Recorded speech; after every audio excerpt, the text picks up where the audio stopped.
Implikasi yang paling mendasar kalau kita acceptance P3K menjadi PNS, satu, beban keuangan negara. Yang kedua, punya implikasi apa? Penerimaan CPNS dari jalur fresh graduate. Anak-anak kita, adik-adik kita yang baru lulus kuliah, itu akan tereduksi mungkin 5 sampai dengan 7 tahun. Ya. Kita akan vakum, nggak ada penerimaan baru. Jadi semua harus kami pertimbangkan, kami memahami aspirasi, tapi semua kami harus putuskan dengan holistik. Implikasi yang paling mendasar kalau kita acceptance P3K menjadi PNS, satu, beban keuangan negara. Yang kedua, punya implikasi apa? Penerimaan CPNS dari jalur fresh graduate.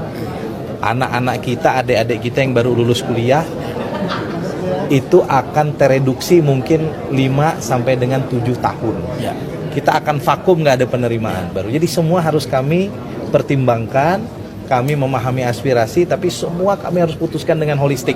Implikasi yang paling mendasar kalau kita acceptance P3K menjadi PNS, satu, beban keuangan negara. Yang kedua, punya implikasi apa? Penerimaan CPNS dari jalur fresh graduate. Anak-anak kita, adik-adik kita yang baru lulus kuliah, itu akan tereduksi mungkin 5 sampai dengan 7 tahun. Ya.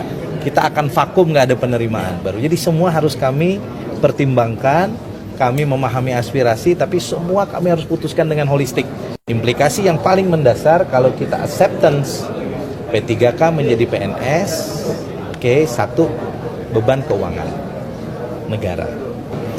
Yang kedua, punya implikasi apa? Penerimaan CPNS dari jalur fresh graduate.